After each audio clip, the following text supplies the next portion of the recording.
Hello everyone, welcome to MRGS classes. আমি দেবব্রত। আজকে কলকাতা হাইকোর্টের এলডিসি পরীক্ষা হলো। তো আজকে ভিডিওতে আমরা এলডিসি পরীক্ষা পেপার অ্যানালিসিস এবং কাট অফ কীরকম যেতে পারে সেটা নিয়ে আলোচনা করব। তো কোশ্চেন পেপার যদি দেখি গতবারের চেয়ে খানিকটা প্যাটার্ন চেঞ্জ আছে। পরীক্ষায় টোটাল 100টা কোশ্চেন ছিল 90 মিনিটের, প্রত্যেকটার জন্য 1 নম্বর এবং -1 প্রতিটা ভুল উত্তরের জন্য 1 নম্বর নেগেটিভ ছিল। এবার অঙ্কের 25টা প্রশ্ন ছিল, রিজনিংয়েরও 25টা, ইংলিশেরও 25টা এবং জেনারেল নলেজ এবং কম্পিউটার সেকশন থেকে 25টা প্রশ্ন ছিল। টোটাল 100টা প্রশ্ন ছিল।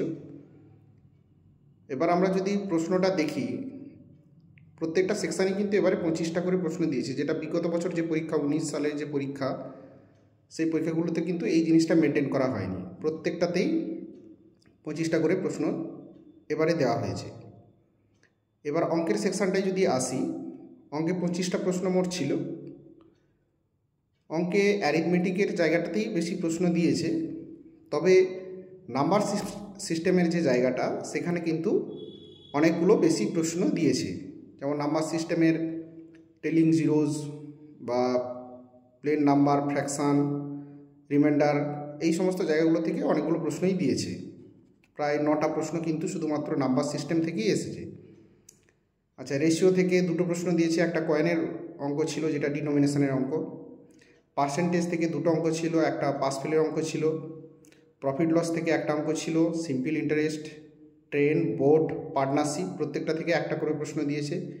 টাইম অ্যান্ড ওয়ার্ক থেকে 2টো প্রশ্ন দিয়েছে। অ্যাভারেজ থেকে একটা প্রশ্ন ছিল, মিক্সার থেকে একটা, এবং মেনসুরেশনে ওই রেক্ট্যাঙ্গেল থেকে একটা প্রশ্ন দিয়েছে। আর অ্যালজেব্রা থেকে একটা প্রশ্ন ছিল, কিন্তু সেটা ওই ফর্মুলা বেসড একিউ বিকিউ। আর একটা প্রশ্ন কিন্তু যেটা বেশ চেঞ্জ লাগলো, প্রবাবিলিটি থেকে কিন্তু একটা প্রশ্ন দিয়ে দিয়েছে। তো বেশ ভালো প্রশ্ন করেছে, স্ট্যান্ডার্ড প্রশ্ন, একটু টাইম কনজিউমিং হবে। আর রিজনিংয়ের ক্ষেত্রে যদি দেখি, রিজনিংয়ের ক্ষেত্রে টোটাল 25টা প্রশ্ন ছিল। সেক্ষেত্রে কোডিং থেকেই 6টা প্রশ্ন ছিল, অ্যানালজি থেকে 5টা, আর ওই কনক্লুশন সিলোজিম বেসড একটা প্রশ্ন ছিল। ব্লাড রিলেশন থেকে 4টে প্রশ্ন দিয়েছে। অড অন আউট থেকে 3টে, ক্যালেন্ডার থেকে একটা প্রশ্ন এসেছে, সিরিজ। আর রিজনিংয়ে যেটা হয়েছে, এজ রিলেটেড প্রবলেম থেকে, এটা রিজনিংও দেয়, ম্যাথসও দেয়। তো এজ রিলেটেড প্রবলেম কিন্তু একটা ছিল, পার্সেন্টেজ রিলেটেড একটা প্রবলেম, যেটা আমাদের অ্যারিথমেটিক সেকশন রিজনিংয়ের বলা হয়, সেই জায়গাটা থেকে দিয়েছে। অর্ডার র্যাঙ্কিং থেকে একটা প্রশ্ন দিয়েছে। আর একটা প্রশ্ন ওই পেন দিয়ে যেটা দিয়েছিল, সেটা হচ্ছে ওই কোনটার সঙ্গে রিলেটেড, এই ধরনের একটা প্রশ্ন কিন্তু দিয়েছিল। ঠিক আছে। আর ইংলিশটা বেশ মডারেট কোশ্চেন দিয়েছে, 25খানা প্রশ্ন, যেখানে fill in the blanks related প্রশ্নই কিন্তু প্রায় 10-11খানা ছিল।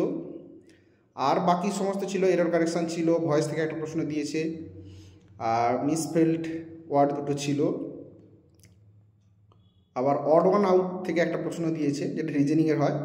সিমিলি থেকে একটা প্রশ্ন ছিল, ওয়ান ওয়ার্ড সাবস্টিটিউশন, ভোকাব, সিনোয়ান্টো মিলে প্রায় 4-5টা প্রশ্ন ছিল। আর ইংলিশের যে জায়গাটা দিয়েছে এবারে প্রশ্নটা, পুরোটাই কিন্তু বেশ গ্রামার বেসড। গ্রামারে কিন্তু ভালো দখল না থাকলে এবারে কিন্তু ইংরেজি প্রশ্নটা বেশ শক্তই হবে।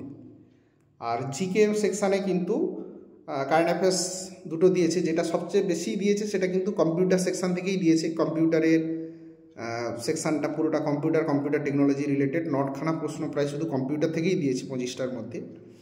তো কোশ্চেন পেপার মোটামুটি বেশ আমার স্ট্যান্ডার্ড মডারেটই লাগছে, মডারেট টু টাফ। 90 মিনিটের পরীক্ষায়, অফলাইন পরীক্ষা, ওএমআর পরীক্ষায় বেশ এটা করা খুব বেশ টাফ। গতবারে যে পরীক্ষা হয়েছিল কাট অফ, তার তুলনায় আমার মনে হয় খানিকটা কমবে। গতবারে জেনারেলে 64 কাট অফ ছিল, ওবিসির ক্ষেত্রে 56, 60 এ এবং বির ক্ষেত্রে, এসসিতে 58 ছিল আর ওবিসিতে 27 ছিল। তো সেই জায়গায় কাট অফ এবারে খানিকটা কমবে, যেখানে জেনারেলে কাট অফ প্রায় 60-এর কাছাকাছি বা 60-এর নিচে নেমে আসা সম্ভব। 58 থেকে 60-এর মধ্যে কিন্তু জেনারেলে কাট অফ চলে আসবে।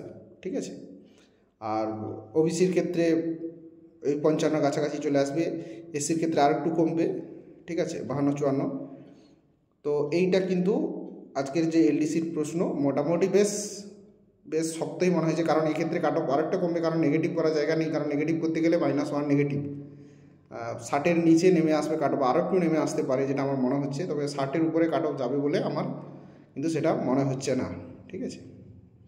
তো তোমরা কেমন পরীক্ষা দিয়েছো কেমন কমেন্টে জানাবে, ঠিক আছে। কতগুলো ঠিক, এবার তো কার্বন কপি দিয়ে দিয়েছে, কার্বন কপি পরে যদি আনসার কি দেয় সেটা বোঝা যাবে কার কটা ঠিক হলো, ঠিক আছে। তো আজকে এই পর্যন্ত। ভিডিওটাতে নতুন হলে অবশ্যই সাবস্ক্রাইব করবে পরবর্তী আপডেটের জন্য। Thank you, tata.